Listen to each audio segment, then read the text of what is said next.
ஜெய் பீம், நமோ புத்தாய. ஞாயிறு தம்ம உரையில் 83ஆம் பாகம் பாபாசாஹிப் டாக்டர் அம்பேத்கர் அவர்கள் எழுதிய புத்தரும் அவர் தம்மமும் நூலிலிருந்து நம்ம தொடர்ந்து பார்த்துட்டு வரோம். இதுவரை நடந்த காணொளி அனைத்தையும் ககோரா டாக்ஸ் அப்படிங்கிற யூடியூப் சேனல்ல பார்க்க முடியும். புத்தரும் அவர் தம்மமும் நூல் 8 நூல்களாக பிரிக்கப்பட்டிருக்கு. டாக்டர் அம்பேத்கர் அவர்கள் எழுதிய இந்த நூல், அதுல நூல் 2, நூல் 4 முழுவதும் முடிச்சுட்டு இப்ப நூல் 5 நம்ம போயிட்டு இருக்கோம். இந்த நூல் 5மே 5 பகுதிகளாக பிரிக்கப்பட்டிருக்கு. அதுல கடந்த வாரம் நம்ம பார்த்தது திருப்பிட்டக கீழே வரக்கூடிய வினய பிடகாவை கொஞ்சம் டீட்டெயில்டா நம்ம பார்த்தோம். அது வந்து முதல் பகுதியில் வினய பிடகாவை பாபாசாஹிப் டாக்டர் அம்பேத்கர் நமக்கு தொகுத்து கொடுத்திருந்ததுனால அதிலிருந்து இன்னும் கொஞ்சம் கூடுதல் தகவல்கள் பெறுவதற்காக நம்ம வந்து சென்ற வாரம் வினய பிடகாவை விளக்கமா பார்த்தோம். இந்த வாரம் நம்ம மறுபடியும் பாபாசாஹிப் டாக்டர் அம்பேத்கர் அவர்களுடைய நூலுக்கே வருகிறோம். பகுதி 2. இந்த தலைப்பு வந்து பிக்கு, அவர் பற்றிய புத்தரின் கருத்தாக்கம். இதுதான் இந்த 4 தலைப்புகள்ல கொடுக்கப்பட்டிருக்கு. இப்ப இதுல வந்து நம்ம இந்த வாரம் பார்க்க போறது இந்த முதல் தலைப்பு, பிக்கு எவ்வாறு இருக்க வேண்டும் என்பது பற்றிய புத்தரின் கருத்தாக்கம். ஒரு பிக்குனா எப்படி இருக்கணும் அப்படின்னு. இப்ப நமக்கெல்லாம் ஒரு பிக்கு அப்படின்னா நம்ம ஒரு கருத்தாக்கம் வச்சிருப்போம் இல்லைங்களா, ஒரு ஐடியா இருக்கும். அந்த ஐடியாவுக்கு யார் மேட்ச் ஆனாலும் அவங்க தான் பிக்கு அப்படின்னு நம்ம ஏத்துக்கிறோம். அப்ப நம்ம வந்து பிக்கு அப்படின்னு நினைக்கிறவங்க உண்மையிலே புத்தருடைய போதனைகளுக்கு பொருந்தியவாறு, புத்தருடைய சிந்தனைக்கு பொருந்தியவாறு இருக்கிறாங்களா அப்படின்னு நம்ம பார்க்க வேண்டியிருக்கு இல்லையா. ஏன்னா நம்ம வந்து பௌத்தத்தை புத்தரின் வாயிலாக தெரிந்து கொள்வதற்காக தான் பாபாசாஹிப் டாக்டர் அம்பேத்கர் இந்த புத்தரும் அவர் தம்மமும் நூலை கொடுத்திருக்கிறார். அப்ப எது உண்மையாக புத்தரால் போதிக்கப்பட்டது அப்படின்னு நம்ம தெரிஞ்சுக்கணும்னு பார்க்குறோம். ஏன்னா பௌத்தம்ங்கிற பேர்ல நிறைய திரிபுகள் அதன் பிறகு வந்துருச்சு. இந்த 2500 ஆண்டுகள்ல நிறைய திரிபுகள். அப்ப இதுல வந்து எது உண்மையான பௌத்தம், எது நம்மளுடைய அன்றாட வாழ்வியலுக்கு உகந்ததாக இருக்கும் அப்படிங்கிற குழப்பம் வருது. அப்ப இங்க வந்து பிக்கு அப்படின்னு நம்ம வந்து பொதுவா ஒரு கருத்தாக்கம் நம்ம வச்சிருக்கோம். ஒரு பிக்குன்னா சீவர ஆடை போட்டிருப்பாரு, மொட்டை அடிச்சிருப்பாரு, இவரை தான் வந்து நம்ம பிக்குன்னு சொல்றோம், இவர் வந்து பௌத்தத்தை போதிப்பவர் அப்படின்னு நம்ம வச்சிருப்போம். இது வந்து உண்மையிலே புத்தர் காலத்தில் புத்தரால் உருவாக்கப்பட்ட பிக்குவின் ஒரு கருத்தாக்கமும் நம்ம வச்சிருக்கிற கருத்தாக்கமும் ஒத்து போகிறதா அப்படின்னு எப்படி நம்ம தெரிஞ்சுக்கிறது அப்படின்னா அதுக்கு தான் இந்த பகுதி. இதுல வந்து ஒரு பிக்கு எவ்வாறு இருக்க வேண்டும் அப்படிங்கிறத புத்தரே நேரடியா நிறைய இடங்கள்ல விளக்கி இருக்கிறாரு. அதை தொகுத்து தான் நம்ம இப்போ இன்னைக்கு பார்க்க போறோம். அப்போ இந்த பல்வேறு பகுதிகளில் நம்ம பார்த்துட்டோம் அப்படின்னா அப்போ புத்தர் என்ன ஐடியால ஒரு பிக்குவை உருவாக்கி இருக்கிறாரு, ஒரு பிக்குன்னா எப்படி இருக்கணும், அதை நம்ம புரிஞ்சுக்கிட்டோம் அப்படின்னா அதே பண்புகளோட அந்த குவாலிட்டிஸோட இப்ப நாம பார்க்கக்கூடிய பிக்குகள் இருக்கிறாங்களா அப்படின்னு மேட்ச் பண்ணி பார்க்கும்போது அப்ப நமக்கு வந்து சரியான ஒரு பாதையை வழிகாட்டக்கூடிய பிக்குகளை நம்மளால தேர்ந்தெடுக்க முடியும். இந்த பகுத்தறிவு நமக்கு பௌத்தம் கொடுக்குது. ஓகே, இப்ப என்ன புத்தர் என்ன யோசிச்சிருக்கிறாரு அப்படிங்கறத நம்ம டீட்டெயிலா பார்க்கலாம். நம்ம என்ன நினைக்கிறோம், ஒரு சீவர ஆடை போட்டுட்டு முட்டை அடித்து இந்த மாதிரி ஒரு தோற்றத்தில் இருக்கிறவங்களை நம்ம பிக்குன்னு ஆட்டோமேட்டிக்கா நம்ம நினைச்சிடும். இப்போ பௌத்தத்தின் பால் தீவிர மரியாதையும் அன்பும் உள்ளவங்க உடனே இவங்க கிட்ட போவாங்க, இவங்களுக்கு உரிய மரியாதையை செலுத்திடுவாங்க. ஆனா அது மட்டுமே போதுமா? இப்ப புத்தர் என்ன சொல்றாரு அப்படின்னா, தீய எண்ணங்களில் இருந்து விடுபடாமல் ஒருவர் துவராடை உடுத்த விரும்புகிறார் என்றால், அப்ப தீய எண்ணங்கள்ல இருந்து வெளியே வராம வெறும் ஆடையை மட்டும் மாத்திருக்கிறார் ஒருத்தர். பொறுமையையும் உண்மையையும் எவர் ஒருவர் மதிக்கவில்லையோ, அப்போ உண்மைக்கு என்னைக்குமே வந்து தம்மம்னாலே உண்மைதான். அப்ப தம்மத்தை பின்பற்றும் ஒரு பிக்கு உண்மையை மதிக்கணும், பொறுமையை மதிக்கணும், நிதானம். இந்த மாதிரி இல்லை அப்படின்னா அவர் அந்த துவராடைக்கு தகுதியானவரே கிடையாது. அப்ப வெறும் துவராடையை வச்சு நம்ம பிக்குன்னு எடுத்துக்க கூடாது அப்படின்னு முதல் பாயிண்ட்ல வந்து நமக்கு கிடைச்சிடுது புத்தருடைய அந்த கருத்துருவாக்கம், பிக்குன்னா எப்படி இருக்கணும் அப்படிங்கிறது. அப்ப எப்படி அவர் வந்து துவராடைக்கு தகுதியானவரா இருக்கிறார் அப்படின்னா, தீய எண்ணங்களிலிருந்து விடுபட்டு பொறுமையையும் உண்மையையும் எவர் ஒருவர் மதிக்கிறாரோ அவர் தான் அந்த தோராடைக்கு தகுதியானவர் அப்படின்னு. ஸோ அப்போ இந்த பண்புகள் நம்ம அவங்க கிட்ட இருக்கணும். தீய எண்ணங்கள் இருந்து. அப்ப தீய எண்ணங்கள்ல இருந்து விடுபட்டு இருக்காங்களா இல்லையா அப்படிங்கறதெல்லாம் நம்ம எப்படி தெரிஞ்சுக்கணும் அப்படின்னு நிறைய பகுதிகளில் அதை வந்து புத்தர் விளக்கி இருக்கிறாரு. அதை நம்ம டாக்டர் அம்பேத்கர் தொகுத்து இதுல கொடுக்குறாரு. இப்ப அடுத்தது நம்மளுடைய கண்ணோட்டம் என்ன? ஒரு பிக்குன்னா அந்த காலத்துல புத்தர் வந்து தானம் ஏற்று வாழக்கூடிய மக்களை வந்து பிக்குன்னு சொல்றோம். அதுதான் பின்னாளில் பிக்ஷை அப்படின்னு மாறி பிச்சைக்காரன் அப்படின்னு சொல்றோம். அவங்க வந்து தானம் எடுக்கிறாங்க. நம்ம கிட்ட வந்து உணவை யார் கேட்குறாங்களோ அல்லது உதவி கேட்குறாங்களோ அவங்கள வந்து நம்ம பிச்சைக்காரங்கன்னு சொல்றோம். இந்த வார்த்தை எங்க இருந்து வருதுன்னா இந்த பிக்கு அப்படின்னு தான் வருது. பிக்குகள் அந்த காலத்தில் தானம் போய் கேட்டு, அதாவது பிச்சை எடுத்து தான் அவங்களுடைய வாழ்க்கையை நடத்தணும். அதுதான், அதனாலதான் புத்தர் வந்து எல்லா இடத்துலயும் ஆம்ஸ்மேன் அப்படிங்கிறார். ஆம்ஸ்மேன் அதாவது தானம் ஏற்போரே. எஹி பிக்கவே அப்படின்னா வாருங்கள் பிக்கவே, வாருங்கள் தானம் ஏற்போரே அப்படின்னாலே எல்லாத்தையும் திறந்துட்டு இனிமேல் அவருடைய வாழ்க்கைய பிறருடைய தானம் மூலம் வாழ்றது ஒரு உயர்ந்த பற்றற்ற நிலை. ஸோ அப்போ பிச்சை எடுக்கிறது வந்து ஒரு குவாலிட்டியா நம்ம பார்க்கலாம் பிக்குகளுக்கு. அப்ப அதை மட்டுமே நம்ம வந்து அடிப்படையா வச்சு சொல்லிட முடியுமா அப்படின்னா, ஒருவர் பிக்ஷை எடுத்து வாழ்கிறார் அப்படிங்கிற ஒரே காரணத்துக்காக ஒரு பிக்கு ஆயிட முடியாது. அவர் வந்து பிக்குகளுக்கு அப்படின்னு உருவாக்கப்பட்ட அனைத்து விதிமுறைகளையும் பின்பற்றணும். அப்பனா தான் ஒரு பிக்குவா இருக்க முடியும். இல்லைன்னா இப்ப நம்ம பார்க்குற எல்லா பிச்சைக்காரர்களுமே பிக்குகள்னு நம்ம எடுத்துக்க முடியாது. அவங்கெல்லாம் அந்த பிக்குகளின் விதிமுறைகளை பின்பற்றுறது கிடையாது. அப்ப அந்த வார்த்தையை நம்ம புரிஞ்சுக்கணும், பிக்கு அப்படிங்கிறது. அடுத்தது ஒழுக்கம். அதாவது ஒரு பிக்கு அப்படின்னா அவர் துவராடை, அதாவது அந்த சீவர ஆடையை அணிந்தவர் மட்டுமல்ல, அவர் பிக்ஷை தானம் எடுக்கிறார் அப்படிங்கிறது மட்டுமல்ல, அவர் வந்து ஒழுக்கத்தோடு இருக்கணும். இவர் வந்து தீமைகளுக்கு அப்பாற்பட்டவராக இருக்கணும். 10 சீலங்கள் அவங்களுக்கு. இந்த 10 சீலங்களை அவங்க கவனமா பின்பற்றி இந்த உலகத்துல நடக்கிறவங்களா இருக்கணும். அப்படி இருந்தா மட்டும்தான் அவங்க பிக்கு. அப்ப அந்த 10 சீலங்கள் என்னன்னு நமக்கு ஏற்கனவே தெரியும். நம்ம பொதுவா இருக்கக்கூடிய 5 சீலங்கள். அது தவிர இவர்களுக்கு வந்து இன்னும் கூடுதலா ஒரு 5 சீலம் அளிக்கப்பட்டிருந்தது. அது என்னன்னு நம்ம ஏற்கனவே பார்த்துருக்கோம். ஸோ அப்போ இந்த 10 சீலங்களை அவங்க கடைபிடிப்பவர்களாக இருக்க வேண்டும். அப்படின்னா அதனால தான் இந்த எண் வழி மார்க்கம் அப்படின்னு பௌத்தத்தில் சொல்லும்போது ஒழுக்கம் அதுதான் வந்து அடிப்படை. இப்போ அந்த ஒழுக்கத்தை பின்பற்றக்கூடியவர்களாக பிக்குகள் இருக்கும். இது நமக்கு பார்த்த உடனே தெரிஞ்சிடும். அவங்களுடைய அந்த 10 சீலங்கள் நம்ம தெரிஞ்சு வச்சுக்கிட்டோம் அப்படின்னா அதை மேட்ச் பண்ணி பார்க்கணும். அதெல்லாமே பின்பற்றக்கூடியவர் தான் ஒரு பிக்குவாக நம்ம ஏற்றுக்கொள்ள முடியும். அடுத்தது பற்றற்ற நிலை. அதாவது இந்த ஒழுக்கத்தை பின்பற்றுவதால் மட்டும் கூட ஒருத்தர் பிக்கு ஆயிட முடியாது. சீல உறுதிமொழிகளை எடுத்துக்கிட்டாரு, அவர் அந்த 10 சீலங்களை தான் ஏற்றுக்கொள்வதாக அறிவிச்சிட்டாரு, அது மட்டும் பத்தாது. அடுத்தது இன்னொரு குவாலிட்டி என்ன அப்படின்னா அதுதான் இரண்டாவது தியானம். அப்ப தியானம் செய்யணும்.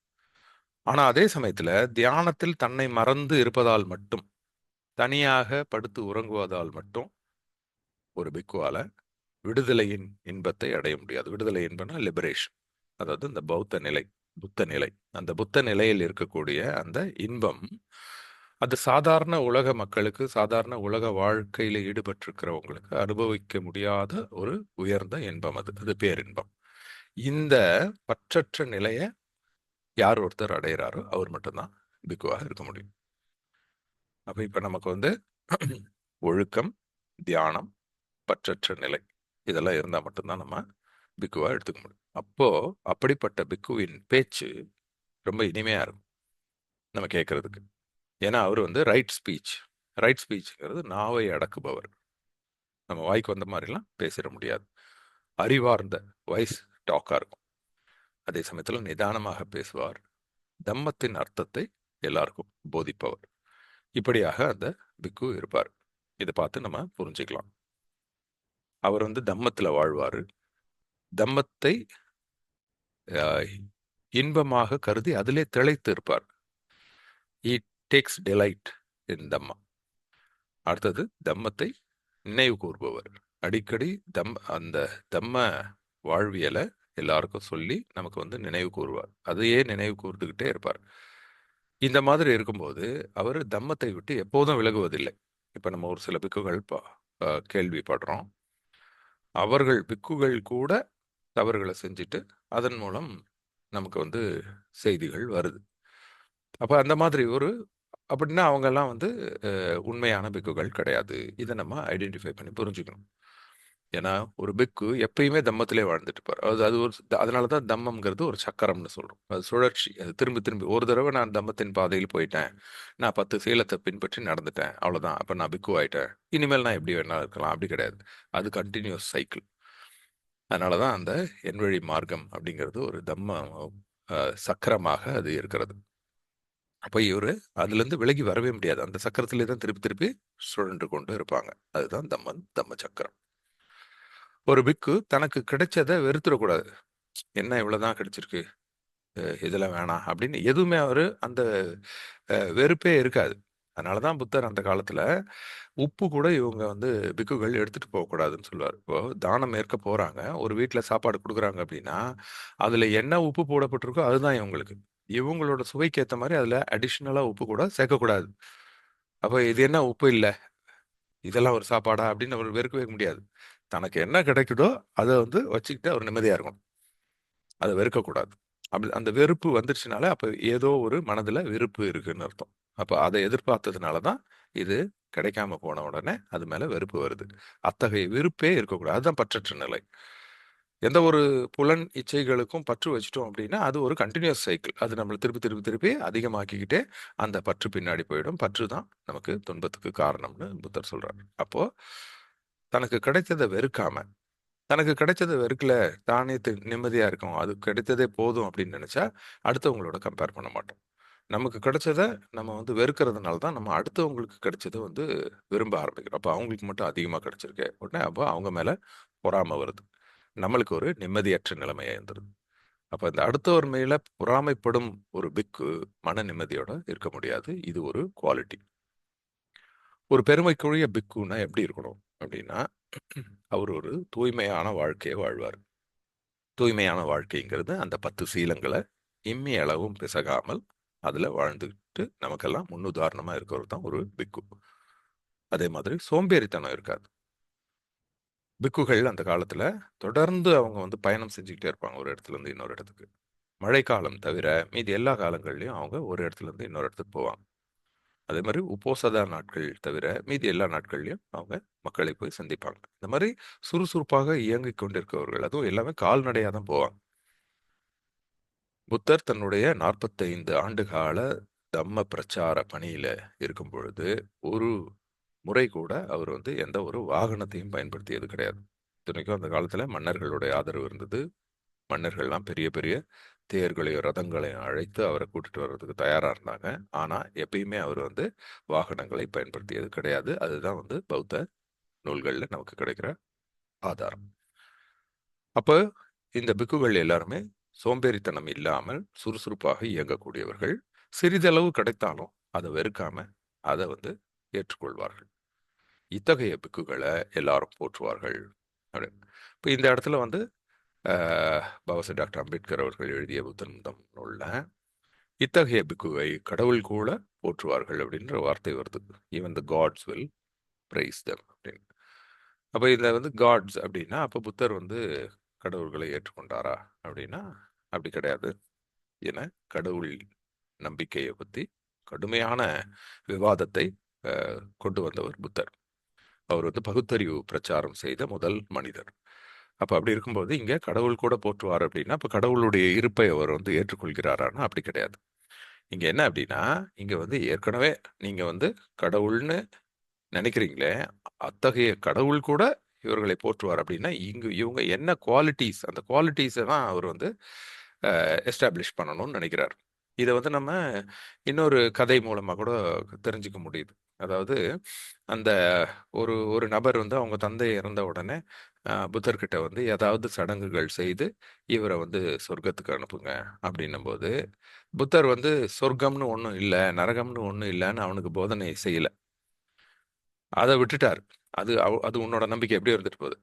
ஆனா நீ அந்த சொர்க்கம் நரகம்ங்கிறது போறது சடங்குகள்னால கிடையாது, நீ வாழும்போது நடந்துக்கிற விதம் தான். அப்படிங்கிறத ப்ரூவ் பண்றதுக்கு தான் அவர் என்ன பண்றாரு, ஒரு பானைய எடுத்துட்டு வர சொல்லி, அதுல வந்து கல்ல போடுறாரு. அப்புறம் வந்து பானையில வெண்ணெய போடுறாரு. போட்டுட்டு அவன வந்து இத கட்டி அந்த குளத்துல போடுங்கிறாரு. இப்ப அவன் வந்து கேட்குறான், "என்னுடைய தந்தை இறந்துட்டாரு. எப்படியாவது அவர மோட்சத்துக்கு அனுப்பணும். நீங்க ஏதாவது சடங்கு செய்யுங்க" அப்படின்னு. ஏன்னா அந்த காலத்துல, புத்தர் வாழ்ந்த காலத்தில் பிராமணிய சிந்தனை இருந்தது.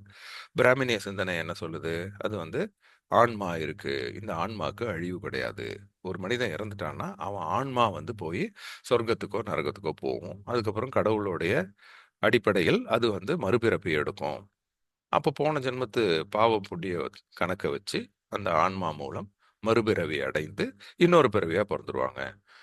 இப்ப இந்த மாரி மறுபிறவியே இல்லாம, ஆன்மா போய் சாந்தி அடைஞ்சிருச்சுன்னா, அவங்க முக்தி அடைஞ்சுட்டாங்க. அப்படிங்கிற ஒரு போதனைய பிராமணிய சிந்தனை அந்த காலத்துல குடுத்துட்டு இருந்தது. அதை ஒட்டி தான் நெறைய தத்துவங்கள் இருந்தது. இந்த சூழல்ல தான் புத்தர் இருக்கிறார்.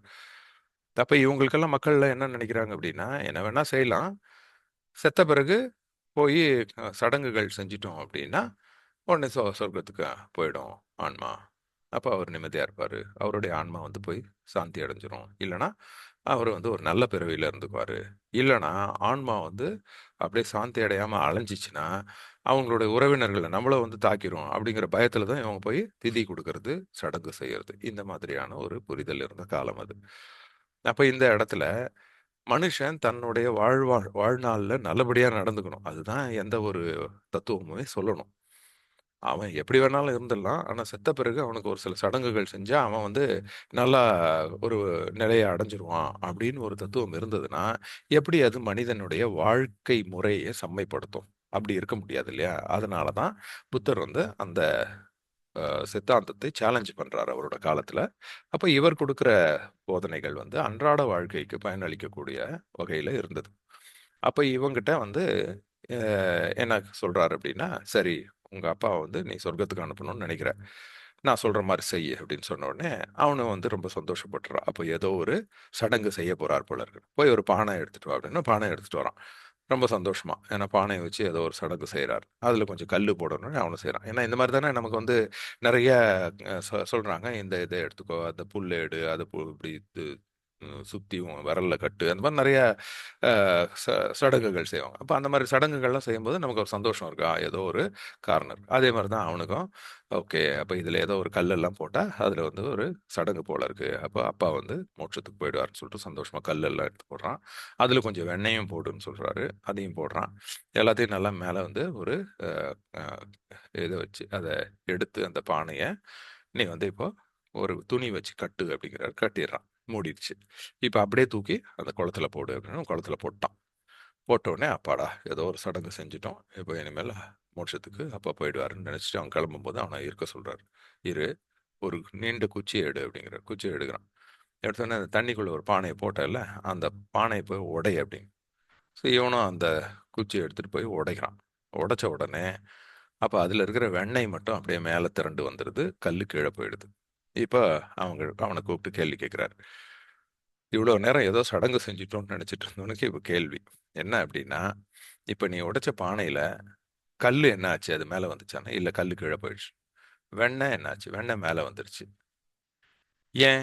ஏன்னா வெண்ணெய் வந்து மிதக்கும் தன்மை கொண்டது. அதனால மேல வந்துருச்சு. கல்லு எப்போ தண்ணீல போட்டா முழுகிரும். இத நம்ம எப்படியாவது மாத்தி கல்ல வந்து மேல வைக்க முடியுமா? இல்ல வெண்ணெய கீழ போக முடியுமா? அப்படின்னு. இல்ல அப்படியெல்லாம் முடியாது. அதோட இயல்பு அப்படித்தான். அந்த மாதிரி தான் நீ வந்து மேல மோட்சத்துக்கு போறியோ, நரகத்துக்கு போறியோ, அதெல்லாம் நீ இந்த வாழ்க்கையில நடந்து கொள்ளும் விதத்தை பொறுத்து இருக்கு. அதோட தன்மை தான். நீ நல்லா நடந்தீன்னா, நீ நினைக்கிற மாரி நீ சொர்க்கத்துக்கே கூட போயிடலாம். நீ இங்க தப்பா நடந்துக்கிட்டீன்னா, நீ வந்து நரகத்துக்கு தான் போவ.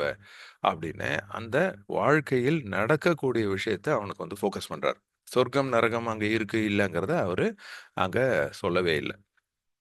அப்ப இத வந்து ஒரு சடங்குகள் செய்யறதன் மூலம் நீ வந்து திருந்திற முடியாது. அதை மாற்றி அமைச்சிற முடியாது. உன்னுடைய வாழ்வியல் முறை ரொம்ப அவசியம் அப்படின்றத அங்க வலியுறுத்துறார்.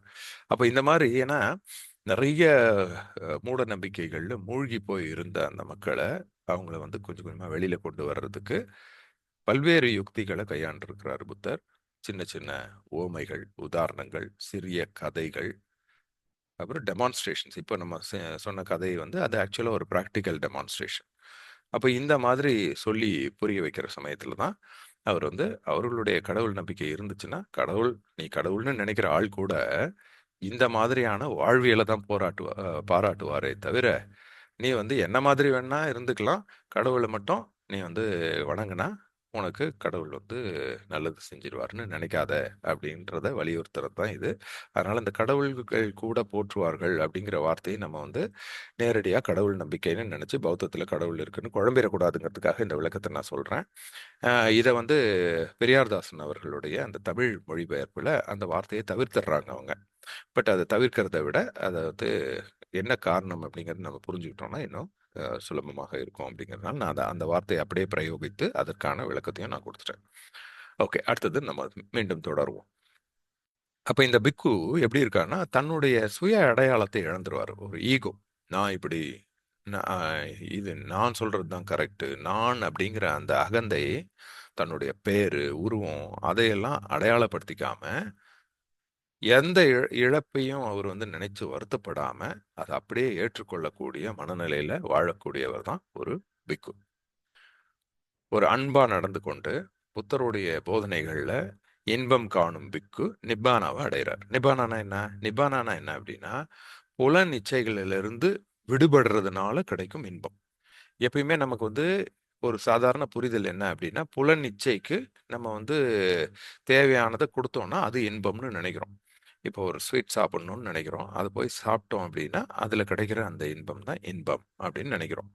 ஆனா, இந்த புலன் இச்சைகள்ல இருந்து விடுபடுறதுனால கிடைக்கிறது தான் இன்பம். ஏன் அப்படி? அப்ப ஆக்சுவலா ஒரு விஷயம் நம்மளுடைய ஐம்புலன்களும் வந்து விரும்புது. ஒரு சில்லுன்னு காத்து நம்ம மேல படுது அப்படின்னா, அது சுகமா இருக்கு. அதே மாரி நம்ம இனிப்ப எடுத்து நாக்குல வச்சா அது சுகமா இருக்கு. காதுக்கு ஒரு நல்ல இனிமையான பாடல்கள் கேட்டா அது சுகமா இருக்கு. நல்ல ஒரு சுவாசம், ஒரு வாசனை கிடைச்சதுன்னா அது சுகமா இருக்கு. இந்த மாரி கண்ணுக்கு குளிர்ச்சியான ஒரு காட்சி. இந்த மாரி ஐம்புலன்களுமே வந்து ஒவ்வொரு விஷயத்த வந்து நம்ம சுகம்னு நெனைக்கிறோம், இன்பம்னு நெனைக்கிறோம்.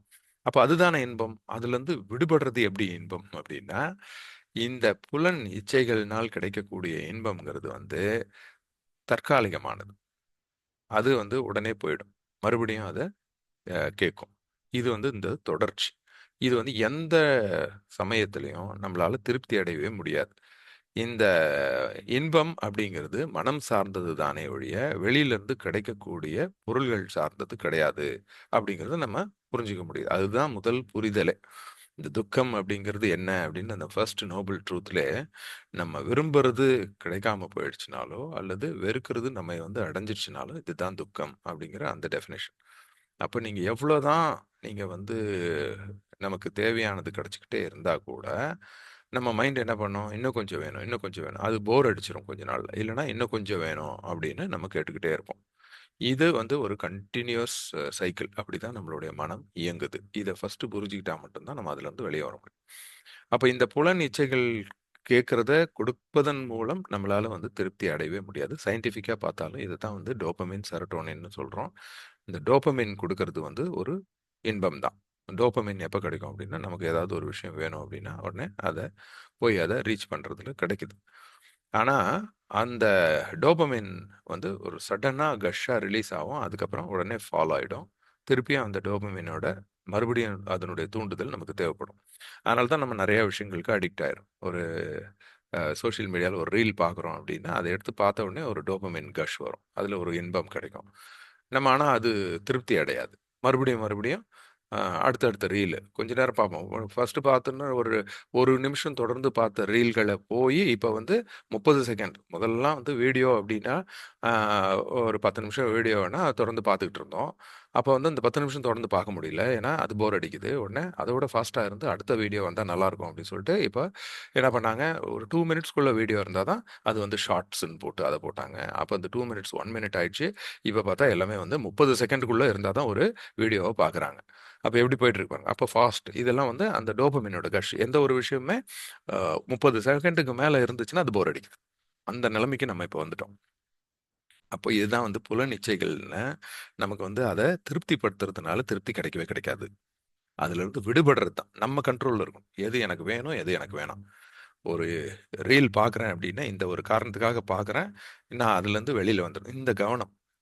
இப்போ ரீல் பார்க்கவே கூடாதுன்னு கிடையாது. இப்போ ஸ்வீட் சாப்பிடணும்னா சாப்பிடவே கூடாதுன்னு கிடையாது. ஒரு நல்ல பாடல் கேட்கணும்னா கேட்கவே கூடாதுன்னுலாம் கிடையாது. இந்த ஐம்புலன்களுக்கும் தேவையான இனிமையான விஷயங்கள நம்ம எடுத்துக்கலாம். ஆனா, அதுல கவனம் இருக்கணும். இது வந்து கான்ஷியஸா செய்யணும். அந்த கவனம் இருக்கும் பொழுது நமக்கு எப்ப வேணும், எப்போ போதும், எப்போ அதுலேருந்து விடுபட்டுறலாம் அப்படிங்கிற கண்ட்ரோல். புலன்கள் நம்ம கண்ட்ரோல்ல இருக்கும். நம்ம புலன்கள் கண்ட்ரோல்ல இருந்தோம் அப்படின்னா, அது துக்கத்துக்கு கொண்டு போய் விட்டுடும். இந்த ஒரு புலன் கட்டுப்பாடு தான் நிப்பானம். படக உதாரணமா சொல்றாரு. "ஓ பிக்குவே, இந்த படக காலி செய்யுங்க." ஒரு படகு தேவையில்லாம நெறைய பொருட்கள எடுத்துக்கிட்டு போனீங்கன்னா, அது வேகமா போ முடியாது.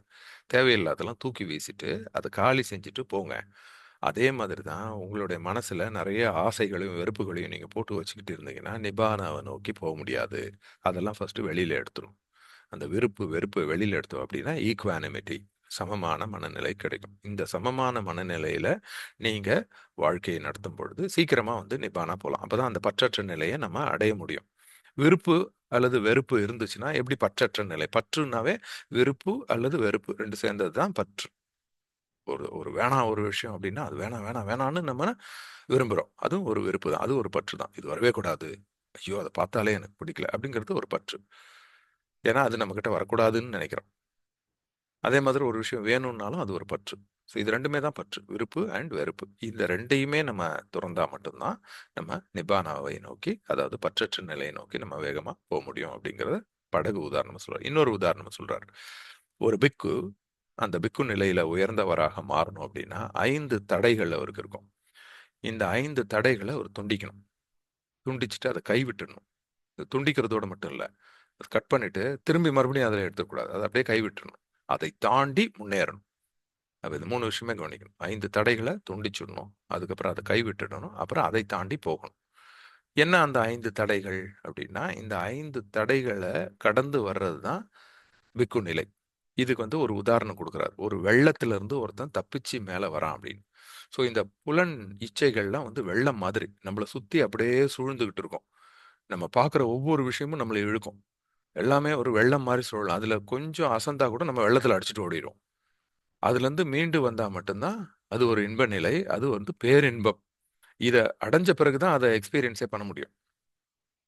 இல்லன்னா அது புரியாது. இது வெறும் வார்த்தைகள்னால கிடைச்சா அது புரியாது. நம்ம அத விட்டு பார்க்கணும். அப்ப நம்மளுடைய வாழ்க்கையிலே நம்மளுடைய புலன வந்து கண்ட்ரோல் பண்றோம்னு வச்சுக்கோங்க. இப்போ ஒண்ணும் இல்ல. நம்ம பிராக்டிகலா எக்ஸாம்பிள் எடுத்துக்கலாம். ஒரு WhatsApp அல்லது Instagram ஏதோ ஒண்ணு ஒரு சோசியல் மீடியா எடுத்து நம்ம பார்க்க உட்கார்றோம். அது உட்காரும்போது சந்தோஷமா இருக்கும். அது பார்க்கணும் அப்படின்னு தோணும். கரெக்ட். ஆனா அத எடுத்துட்டு, அதையே தொடர்ந்து பார்த்துட்டு திடீர்னு ஒரு 1 ஹவர் கழிச்சு, "ஐய்யய்யோ! இவ்ளோ டைம் ஆச்சு. ஆஃபீஸ் கிளம்பணும்." அப்படின்னு பரபரன்னு நம்ம கிளம்புறோம் இல்லையா? அப்ப என்ன ஆயிட்டு, நம்மளுடைய அந்த ஐம்புலன்களுடைய கண்ட்ரோல நம்ம இழந்திருக்கிறோம் ஆனா அதே சோசியல் மீடியாவே இப்ப நம்ம எடுக்கிறோம். நம்ம ஃபுல் கான்ஷியஸா அது வந்து கவனத்தோட, இந்த காரணத்துக்காக நான் பார்க்குறேன். இவ்வளோ நேரம் பார்ப்பேன்.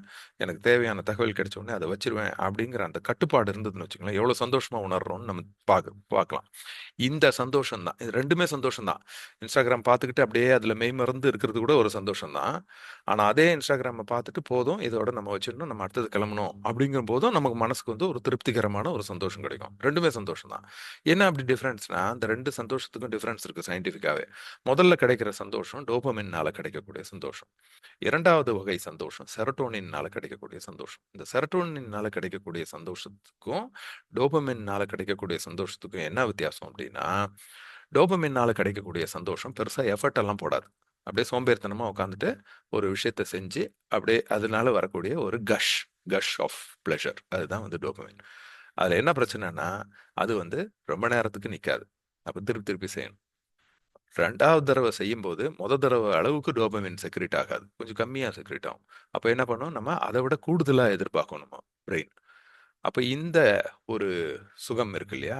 இந்த மகிழ்ச்சிங்கிறது நமக்கு வந்து நிரந்தர மகிழ்ச்சிய தராது. திரும்பி திரும்பி அதையே செய்ய வச்சுரும். அதனால தான் நம்ம நேர காலம் தெரியாம நம்மளே சுயநினைவ இழந்து ஒரு விஷயத்துல போயிர்றோம். அதனால தான் அடிக்ஷன் ஆகுது. இது வந்து மதுவா இருந்தாலும் சரி, எந்த ஒரு ஆசையா இருந்தாலும் சரி, அது மண்ணாசை, பெண்ணாசை, பொன்னாசை, சோசியல் மீடியா ஆசை, என்னவா ஆசையா இருந்தாலும், இது இந்த டோபமைனுக்கு பின்னாடி நம்ம போனோம் அப்டின்னா, அது வந்து நம்மள திருப்பி திருப்பி கொண்டு வந்து வச்சுருது. ஆனா இதே நம்ம அத வந்து கான்ஷியஸா கண்ட்ரோல் பண்றோம்னு வச்சுக்கோங்களேன். அப்ப நம்ம எஃபோர்ட் போடுறோம். எந்த ஒரு விஷயத்தையும் ஒரு எஃபோர்ட் போட்டு அதன் மூலம் கிடைக்கக்கூடிய ஒரு அச்சீவ்மெண்ட் இருக்கு இல்லையா? ஒரு சாதனையா நம்ம செஞ்சுட்டோம் அப்படின்னா, அப்போ நம்ம மைண்ட்ல ஒரு ஹார்மோன்ஸ் இருக்கும். அது செரோட்டோனின். அது குடுக்குற மகிழ்ச்சி எப்படி இருக்கும் அப்படின்னா, அது நிம்மதியா இருக்கும். படபடப்பு இருக்காது. அந்த இன்பம் நமக்கு கிடைச்ச பிறகு சந்தோஷமா தான் இருக்கும். அதுக்கு பிறகும். ஆனா டோபமைனுடைய சந்தோஷம் அது முடிஞ்ச உடனே, "ஐய்யய்யோ! தப்பு பண்ணிட்டோமேன்னு" ஒரு பதட்டத்த கொண்டு வந்துரும். இது பதட்டத்த குடுக்காது. நிம்மதிய குடுக்கும். அப்ப இந்த செரோட்டோனின்னால கிடைக்கக்கூடியது. அப்ப அது எப்ப கிடைக்கும் அப்படின்னா, நம்ம ஒரு எஃபோர்ட் ஒரு முயற்சி போட்டு, நம்ம அடைய வேண்டியத அடைஞ்ச பிறகு கிடைக்கக்கூடிய மகிழ்ச்சி. இப்ப வந்து அ நம்ம காலையில ஜாகிங் போறோம், உடற்பயிற்சிக்கு. ஓடும்போது நமக்கு வந்து கஷ்டமா தான் இருக்கும். உடம்பு வலிக்கும். அ அ அப்போ நமக்கு வந்து அது பிடிக்காத மாரி கூட இருக்கும். ஆனா, தொடர்ந்து அதுக்கு ஒரு முயற்சி போட்டு, நம்ம ஓடி முடிச்சு வேர்க்க விறுவிறுக்க வேர்க்கிறதுலாம் வந்து நமக்கு அப்போ அந்த அளவுக்கு எஃபோர்ட் போடுறோம். அது யாரும் விரும்பி செய்யறது கிடையாது. ஆனா, அத செஞ்சு முடிச்ச பிறகு, நம்ம வந்து 5 கிலோமீட்டர் ஓடிட்டோம் அப்படின்னு ஒரு திருப்தி கிடைச்சு, சந்தோஷமா வந்து உட்கார்றோம் பாருங்க. அப்போ ஒரு மகிழ்ச்சி இருக்கு இல்லையா? அதுதான் செரோட்டோனின். அப்ப நம்ம ஒரு சாதனை செஞ்சு முடிச்சுட்டோம் அப்படின்னு. இது நம்ம அடுத்த நாளையும் அத செய்ய வைக்கும். அப்ப இத்தகைய ஒரு இன்பம் தான் பேரின்பம்ங்கிறது. நம்ம புலன்கள் நம்ம கண்ட்ரோல்ல வருது. அப்ப நம்ம வந்து இந்த கண்ட்ரோல் இல்ல அப்டின்னா, வெள்ளத்துல அடிச்சுட்டு போற மாரி நம்மளோட புலன் இச்சைகள்ல நம்ம அடிச்சுட்டு ஓடிருவோம். இந்த வெள்ளங்கள்ல இருந்து தப்பிச்சு வர ஒரு பேர் தான் ஓகத்தினா. பாலியில ஓகத்தினா. ஓகத்தினா அப்டின்னா வெள்ளத்திலிருந்து தப்பிச்சு வந்தவர். இத தான் உவமையா குடுக்குறார் புத்தர். ஒரு பிக்குங்கிறவரு வெள்ளத்துல இருந்து தப்பிச்சு வந்தவர் மாரி. இந்த உலக வாழ்க்கையில இருக்கக்கூடிய அத்தனை இச்சைகளும் வெள்ளம் மாரி நம்மளெல்லாம் அடிச்சுட்டு போயிட்டு இருக்கு. அப்படி அதில தான் நம்மலாம் கடந்து அன்றாட வாழ்க்கையில போயிட்டு இருக்கோம். திரும்பி திரும்பி அதையே செஞ்சுட்டு இருக்கோம். திரும்பி திரும்பி அதே விஷயங்கள் வெவ்வேறு ரூபத்தில நம்ம பண்ணிட்டே இருக்கிறோம். அதிலிருந்து நம்ம புலன்களை வந்து நம்ம கண்ட்ரோல் பண்றது கிடையாது. அப்படி ஒரு கண்ட்ரோல் பண்ணி ஒருத்தர் வராருன்னா, அவரு ஓகத்தினா.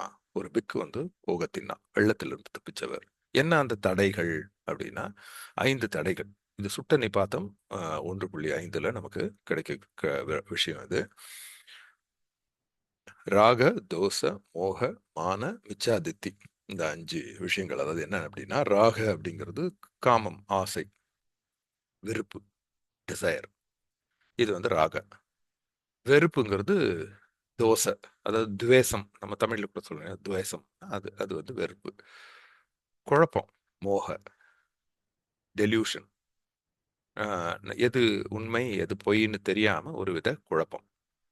பிறர் சொல்றாங்கங்கிறதுக்காக நம்ம வந்து அப்படியே அக்செப்ட் பண்ணிக்கிறது. அத கேள்வி கேட்கறது கிடையாது. அதை பரிசோதனைக்கு உட்படுத்தாம அப்படியே எடுத்துக்கிறது.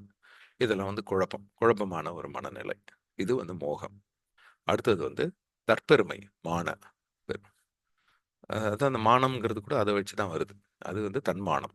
அது நல்ல விஷயம். ஆனா தற்பெருமை, அது வந்து மான. அடுத்தது வந்து தவறான புரிதல். சரியான புரிதல் வந்து சம்மாதித்தி. சம்மானா சரியான. இதே தவறான புரிதல்னா மிச்சாதித்தி. இப்ப இந்த 5ம் நமக்கு தடைகள். ஒரு பிக்கு விருப்பு இருக்கக்கூடாது, வெறுப்பு இருக்கக்கூடாது, அவருக்கு குழப்பம் இருக்கக்கூடாது, தற்பெருமை இருக்கக்கூடாது, எந்த ஒரு விஷயத்தையும் தவறா புரிஞ்சுக்க கூடாது. விருப்பு, வெறுப்பு இல்லாம பகுத்தறிவுடன் ஒரு விஷயத்த அணுகுனாலே அதனுடைய உண்மைத்தன்மை நமக்கு புரியும். நம்ம நெறைய டைம் உண்மைத்தன்மை ஏன் புரியறதில்ல அப்டின்னா, நம்ம எந்த ஒரு பொருளை பார்த்தாலோ, ஒரு நபரை பார்த்தாலோ, அல்லது ஒரு சூழலை பார்த்தாலும், நம்ம அங்க இருக்கிற விஷயத்த நம்ம பார்க்கறதே கிடையாது. நம்ம மைண்ட்ல ஒரு கற்பனை இருக்கும். அதை பொருத்தி அந்த இடத்த பார்க்குறோம். ஒரு சாதாரணமா ஒரு ஆப்ஜெக்ட் நம்ம கையில கண்ல படுதுன்னா கூட, எந்த ஒரு பொருளா இருந்தாலும், நம்ம பார்க்கிறதும், இன்னொருத்தர் பார்க்கிறதும் வெவ்வேற மாரி இருக்கும். நம்ம ஒரு கண்ணோட்டத்துல பார்ப்போம். அவங்க ஒரு கண்ணோட்டத்துல பார்ப்போம். அப்டின்னா என்ன? இப்ப நம்ம பார்க்கிற விஷயம், அது அந்த செயல் நம்ம கண்ல படவே இல்ல. அந்த விஷயம் நம்ம கண்ல படல. நம்ம அத எப்படி பார்க்குறோங்கிறது தான் நமக்கு வந்து ரெஜிஸ்டர் ஆகுது. ஒண்ணும் இல்ல ஒரு டீ கடையில ஒருத்தர் டீ குடிச்சிட்டு இருக்கிறாரு. குடிச்சிட்டு இருக்கும்போது டக்குன்னு கப்பு கீழ விழுந்து உடைஞ்சிருதுன்னு வச்சுக்கோங்களேன். இந்த காட்சி. இந்த காட்சிய இப்ப நம்ம பார்க்குறோம். அங்க நமக்கு அதானே ஆமா அவர் டீ குடிச்சிட்டு வந்து கீழ விழுந்துருச்சு, உடைஞ்சிருச்சு கப்பு. இதுதான் காட்சி. இதுதானே எல்லாரும் பார்க்க போறாங்க. அதுதானே உண்மை அப்டின்னா, அப்டி கிடையாது. இப்ப இத வந்து நம்ம ஒவ்வொருத்தர் கண்ணோட்டத்திலயும் பார்த்தோம்னா, இப்ப அவரு அது குடிச்சிட்டு இருந்தவரு என்ன நெனைப்பாரு, "ஐய்யய்யோ! காஃபி உடைஞ்சிருச்சு, டீ உடைஞ்சிருச்சு, டீ கொட்டிருச்சேன்னு." கடைக்காரன், "ஐய்யய்யோ! கப்பு உடைச்சுட்டானே, கப்புக்கு காசு போடணும்." இன்னொருத்தர் பார்த்த உடனே அவர் பார்க்குறவரு, ஆமா கொஞ்சம் கூட கவனமே இல்லாம செல்ஃபோன பார்த்துக்கிட்டு டீய குடிச்சா இப்படி கீழ விழத்தான் செய்யும். அவன திட்டுவான். இன்னொருத்தன் ஐய்யய்யோ! டீ கொட்டிட்டாரே பாவம். போய் ஹெல்ப் பண்ணலாம் அப்படின்னு தோணும். இந்த மாரி ஒவ்வொருத்தருக்கும் ஒரு ஒரு கண்ணோட்டம் இருக்கும். ஒரே விஷயத்த பார்க்கறதுல. அதனால தான் நெறையா அந்த சாட்சிகள் கொண்டு வரும்போது, ஐ விட்னஸஸ் கொண்டு வருவாங்க இல்லைங்களா? ஐ விட்னஸ் வந்து ஒரே காட்சிய பார்த்தது வெவ்வேறு ஆட்கள் விவரிக்கும்போது வெவ்வேறு மாதிரி இருக்கும் சைக்காலஜில. ஏன் அப்டின்னா, அவங்க பொய் சொல்றாங்கன்னு கிடையாது. பட் அவங்களுடைய கண்ணோட்டத்தோட நம்ம பிரெயின் வந்து ஒரு விஷயத்த பார்க்கும்போது பிரெயினும் வேலை செய்யுது. அது ஒரு இமேஜினேஷன். நமக்கு எது வேணும், வேணாம் அப்படிங்கிற அந்த விருப்பு, வெறுப்ப வச்சு தான் அந்த காட்சிய நம்ம பிரெயினுக்கே குடுக்குது. அததான் நம்ம வந்து காட்சியா நெனச்சு நம்ம பார்க்குறோம். அப்போ இது வந்து நம்மளுடைய புரிதல். அப்ப இந்த விருப்பு, வெறுப்பு ஓட சேர்ந்து ஒரு விஷயத்த பார்க்கும்போது, அது நமக்கு ஏத்த மாதிரி ஒரு காட்சியா தெரியுது. அப்படித்தான் நம்ம எல்லாரையுமே அணுகுறோம் அன்றாட வாழ்க்கையில. அப்படி அணுகும் பொழுது நமக்கு உண்மை தன்மை தெரியாம போயிடுது. இப்படி இல்லாம விருப்பு, வெறுப்பு இல்லாம ஒரு விஷயத்த அணுகுறதுக்கு பேர் தான் மிச்சாதித்தி. இப்ப இந்த மாதிரி அது விருப்பு, வெறுப்பு இல்லாம ஒரு விஷயத்த அணுகுறதுக்கு பேர் தான் சம்மாதித்தி. அப்படி விருப்பு, வெறுப்போட பார்த்தோம்னா அது மிச்சாதித்தி. இப்ப இந்த 5 தடைகளும் இல்லாம ஒரு மனிதர் வாழ்றாரு அப்படின்னா, அவரு பிக்குவோட வாழ்க்கைய வாழ்றாருன்னு அர்த்தம். அவர் தான் ஓகத்தினான்னு அர்த்தம். இந்த 5 தடைகளே சிறிய தடைகள், பெரிய தடைகள்னு பிரிக்கிறாங்க. சிறு தடைகள் எது எது அப்படின்னா, இது சுட்டநிபாதா மற்றும் தம்மபதத்துல கிடைக்குது. சுய அடையாளம், சக்காய தித்தி. அதாவது தான் அப்படிங்கிற ஒரு பெருமை. ஒரு பிக்கு வந்து என்னையே நிக்க வைக்கிறாங்களா? அப்படின்னு ஓ எ எனக்கு முதல் மரியாதை குடுக்கலையா? அப்படின்னு நெனச்சாருன்னா, அவரு பிக்குவே கிடையாது. ஏன்னா, அவரு வந்து சுய அடையாளத்தை இன்னும் இழக்கலன்னு அர்த்தம். ஒரு பிக்குன்னா இப்படிதாங்க இருக்கணும் அப்படின்னு நம்மகிட்ட ரூல் சொல்றாருன்னா, அவரு பிக்குவே கிடையாது. அப்ப இதெல்லாம் வந்து ஸ்பான்டேனியஸா அந்த இடத்துல அவருக்கு கிடைக்க வேண்டிய மரியாதை தானா தான் கிடைக்கணுமே ஒழிய, அவரு கேட்டு வாங்குறாரு அப்படின்னாலே, அது வந்து சுய அடையாளத்தை அவர் விரும்புறாருன்னு அர்த்தம். அது வந்து சக்காய தித்தி. இந்த தடைய அவர் தாண்டி இன்னும் வரல. அடுத்தது சந்தேகம். சந்தேகத்துக்கு பேரு விசிகிச்சா. பௌத்தத்துல சந்தேகம்ங்கிறது வந்து ஒரு தடை. பௌத்த நிலை, புக்கு நிலைய அடையறதுக்கு, ஒரு புத்த நிலைய அடையறதுக்கு முன்னாடி இருக்கிறது சந்தேகம். இது இப்படி இருக்குமா? அப்படி இருக்குமா? அப்படின்னு நினைச்சுட்டே இருந்தோம் அப்படின்னா, நம்ம வந்து அத பர்சீவ் பண்ண முடியாது. எந்த ஒரு விஷயத்தையும் சந்தேகத்தோடயே இருந்தோம்னா, நம்ம அதுல முழு ஈடுபாடோட செய்ய மாட்டோம். அப்ப இந்த சந்தேகம் இருக்கக்கூடாது. அப்படின்னா, அப்ப சந்தேகமே இல்லாம அப்படியே அக்செப்ட் பண்ணிக்கணும்னு பௌத்தம் சொல்லுதான்னா, அது கிடையாது. சந்தேகப்படுறது தப்பு கிடையாது பௌத்தத்துல. ஆனா, சந்தேகத்த சந்தேகமாவே வச்சுட்டு இருந்தா அது தப்பு. அந்த சந்தேகத்திலிருந்து நிவர்த்தி அடையணும். அதுக்கான விளக்கத்தை தேடி நம்ம பெறணும். நம்மளுடைய சக உபாசகர்கள் கிட்டயோ, அல்லது பிக்குகள் கிட்டயோ, அல்லது பௌத்த நூல்கள்லயோ நம்ம போய் தேடி, அல்லது நம்மளே சொந்தமா உட்கார்ந்து நம்ம சிந்திக்க ஆரம்பிச்சோம் அப்படின்னா, நம்ம அந்த சந்தேகம் விலகும். சந்தேகப்படுறது தப்பு கிடையாது. சந்தேகமே படாம அப்படியே ஏத்துக்கணுங்கிறது பௌத்தம் கிடையாது. சந்தேகப்படுங்க. ஆனா, அந்த சந்தேகத்திலிருந்து தெளிவடைந்த பிறகு நீங்க வந்து பர்சீவ் பண்ணணும். சந்தேகத்தோடயே இருந்தோம் அப்படின்னா, அத நம்ம வந்து பர்சீவ் பண்ண முடியாது. சந்தேகத்தை நிவர்த்தி செஞ்சுக்கணும். நிவர்த்தி செய்யாத சந்தேகம் விச்சிகிச்சா. அது ஒரு தடை. அப்புறம் விதிகள் மற்றும் சம்பிரதாயங்கள், சடங்குகள் இது மேல ஆசை. இதுவுமே ஒரு தடை தான். இப்ப வந்து என்னதான் நம்ம வந்து விதிமுறைகள் கட்டுப்பட்டு இருக்கணும் அப்படின்னு சொன்னாலும், அந்த விதிமுறைகள ஒரு அடிக்ஷன் மாதிரி நம்ம அத நிர்பந்தம் பண்ணும்போது, அது ஒரு தடை தான். அப்படி இருக்கக்கூடாது. அது இயல்பாகவே நம்ம மனசுல இருந்து வரணும். ஐய்யயோ! இன்னைக்கு வந்து பௌர்ணமி நம்ம ஒயிட் அண்ட் ஒயிட் ட்ரெஸ் தான் போடணும் அப்படின்னு அது நிர்பந்தமா மாறுச்சுன்னா, அது ஒரு தடை. இயல்பாகவே அத நம்ம செய்ய ஆரம்பிக்கும். எல்லாருமே அத செய்ய ஆரம்பிக்கும். நமக்கு வந்து ஒரு சடங்கு செய்றோம்.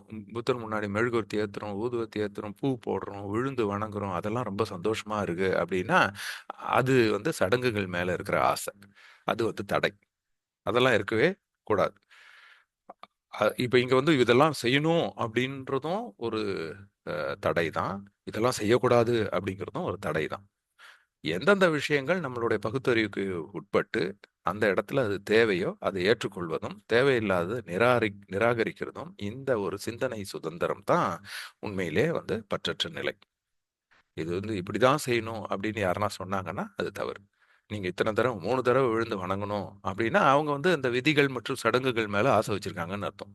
அதுக்கு பேரு சீல பத பராமாசா.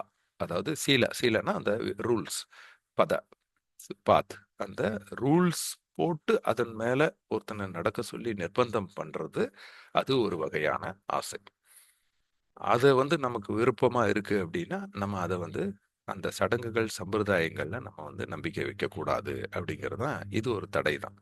அடுத்தது புலன் இச்சைகள். ஏன்னா இதெல்லாம் வந்து பண்றதும் தப்பு, பண்ண வைக்கிறதும் தப்பு.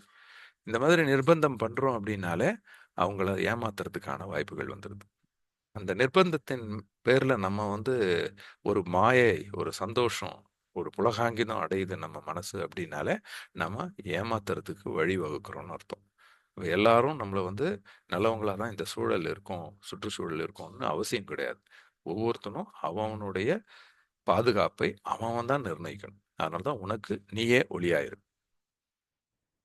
அந்த பகுத்தறிவு குடுக்கறது தான் பௌத்தம். இங்க வந்து ரூல்ஸ் எல்லாம் கிடையாது. இதெல்லாம் பிரின்சிபிள்ஸ். நம்மளா தாமாக முன்வந்து ஒரு விஷயத்த செய்யறது.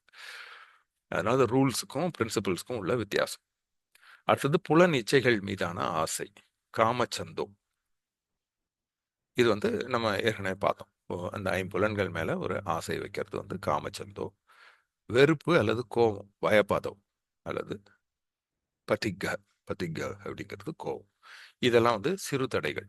பெரிய தடைகள் எது அப்படின்னா பொருள்கள் மீதான பற்று, மெட்டீரியல் மேல இருக்கக்கூடிய பற்று. இது பேர் ரூபராகம். எல்லா எல்லா பொருள்கள். அது வந்து உணவு, உடை, அலங்காரம், இந்த மாதிரி பொண்ணு, பணம், ஆ, ஓ, நபர்கள் மீது, பொருட்கள் மீது, இந்த மாதிரி நம்ம ஒரு சிச்சுவேஷன், ஒரு சூழல், இந்த இடத்துல இருந்தா நல்லா இருக்கும், அந்த இடத்துல இருந்தா இந்த மாதிரி வைக்கிறது எல்லாமே வந்து பொருள்கள் மீது மெட்டீரியல் அட்டாச்மெண்ட். இதுக்கு பேர் ரூபராகம். இது தவிர இன்னொரு அட்டாச்மெண்ட் இருக்கு. அது வந்து தத்துவங்கள். ஈவன் இப்போ ஒரு பௌத்த தத்துவம்னே எடுத்துக்கிட்டா கூட, இது நல்ல தத்துவம் வந்தா கூட இது மேலேயும் பற்று வைக்கக்கூடாது. அப்படின்னா என்ன அர்த்தம்? நான் சொல்றது தான் ரைட்டு, நீ சொல்றது தப்பு அப்படின்னு நம்ம ஆர்கியூமெண்ட் பண்ணி அதனால வந்து சண்டை வந்துச்சுன்னா, ஒரு மதம்க்கும் இன்னொரு மதம்க்கும் சண்டை வந்துச்சுன்னா, அது அந்தந்த மதத்தின் மேல் உள்ள பற்றுன்னு அர்த்தம். அது தவறு. அது அரூபராகும். அது வந்து பொருள் சார்ந்து இல்லாம தத்துவங்கள் சார்ந்து பற்று வைக்கிறதுமே தவறு. அந்த இடத்துல உண்மைத்தன்மையை அறியணும். வெறுப்பு வெறுப்பு இல்லாம அந்த விஷயத்த அணுகணும். அதனாலதான் அசோகர் வந்து பௌத்தத்தை போற்றி இருந்தா கூட அசோகருடைய கல்வெட்டுகள் வந்து மத நல்லிணக்கத்தை அவர் கடைபிடித்தார் அப்படிங்கிற கல்வெட்டுகள் ஆதாரம் நமக்கு கிடைக்குது. அப்ப ஒரு பௌத்தர் என்ன பண்ணுவார் அப்படின்னா அவருடைய தத்துவங்கள் அவர் வந்து பின்பற்றுவாரு. அது பிறருக்கும் சொல்லுவாரு. ஆனா, இது மேல பற்று வச்சு யார் மேலயும் திணிக்கவும் முயற்சி செய்ய மாட்டாரு. இத வந்து அப்படியே ஒரு ரூல் மாதிரி நம்ம வந்து நம்ம தான் கரெக்ட்டு, மத்தவங்கலாம் தப்பு அப்படின்னும் சொல்ல மாட்டாங்க. அப்ப இத வந்து இதனுடைய உண்மைத்தன்மையை அவங்க எடுத்து எடுத்து சொல்ல சொல்ல, அவங்கவங்களே அத உணரணும். தாமாக முன் வந்து ஏத்துக்கணும். அவங்கவங்க உனக்கு நீயே ஒளியாயிரு. இப்ப நான் சொல்றேங்கிறதுக்காக எடுத்துக்காத. இத புத்தர் சொல்லிட்டாரு அதனால கரெக்ட்டா தான் இருக்கும் அப்படின்னும் கிடையாது. அதுதான் கலாமா சுட்டால புத்தரே சொல்றது. யார் என்ன சொன்னாலும், அது நான் சொல்றதாக இருந்தா கூட, உங்களுடைய வாழ்க்கையில நீங்க அத வந்து டெஸ்ட் பண்ணி பாருங்க. அத பயன்படுத்தி, அதனால உங்களுக்கு பலன் கிடைச்சதுன்னா, அத நீங்க எடுத்துக்கோங்க. அதனால பலன் கிடைக்கலன்றது உங்களுக்கு தெரிஞ்சுச்சுன்னா, அத விட்டுடுங்க. இப்படிதான் ஒரு தத்துவம் வந்து நல்ல தத்துவமா, கெட்ட தத்துவமான்னு நம்ம பார்க்க முடியும். இப்ப நம்ம வந்து பௌத்த தத்துவத்தை பார்க்குறோம். அத அன்றாட வாழ்க்கையில பின்பற்றுறோம். அத நம்ம பின்பற்றும்போது கரெக்ட்டு தானே! அப்படின்னு நம்மளே ஃபீல் பண்றோம். அதனால நம்ம அத அக்செப்ட் பண்ணிக்கிறோம். அது தவறா இருந்தா, நம்மளே அத விட்டுறணும். அதெல்லாம் கிடையாது. நான் பௌத்தன், நான் புத்திஸ்ட். அதனால நான் இப்படித்தான் இருக்கணும். அப்படின்னு கிடையாது. தவறா இருந்தா, இத்தகைய சிந்தனை சுதந்திரம் குடுக்கிறது தான் பௌத்தம். அடுத்தது தற்பெருமை. இது வந்து பெரிய தடை. பதட்டம். உத்தச்ச. இந்த உத்தச்ச அப்படிங்கிறது பதட்டம். எப்பயுமே வந்து ஒரு பரபரப்பு, பதட்டமா இருக்கிறது. அப்படி இல்லாம மனம் அமைதியா, நிதானமா இருக்கும். அப்புறம் தான் நிப்பான நிலையை நோக்கி போக முடியும். அடுத்தது அறியாமை. இது ஒரு தடை. இது வந்து அவிஜ்ஜா. அறியாமைங்கிறது இக்னோரன்ஸ். அனிச்ச, அனாத்தா, துக்க பத்தின அறியாமை. இதெல்லாம் வந்து நம்ம அந்த ஃபோர் நோபல் ட்ரூத்ல பார்த்துருக்குறோம். அப்ப இதெல்லாம் வந்து தடைகள். அப்ப இந்த அறியாமையில இருந்து நம்ம வெளியே வரணும். அப்படி வெளியே வரணும் அப்படின்னா நம்ம வந்து என் வழி மார்க்கத்தை பின்பற்றணும். ஸோ இந்த வார தம்ம உரையை நான் இதோட நிறைவு செய்கிறேன். அடுத்தடுத்த வாரம் இந்த தடைகள்ல இருந்து வெளியில வந்து என்ன மாதிரியான பண்புகளை வளர்த்துக்கணும் ஒரு பிக்கு அப்படிங்கிறத நம்ம அடுத்த வாரம் பார்க்கலாம். ஆஹ் இத்துடன் இந்த வார தம்ம உரையை நான் நிறைவு செஞ்சுக்கிறேன். காணொலியில் இணைந்திருந்த அனைவருக்கும் நன்றி. ஜெய் பீம். நம உதாய்.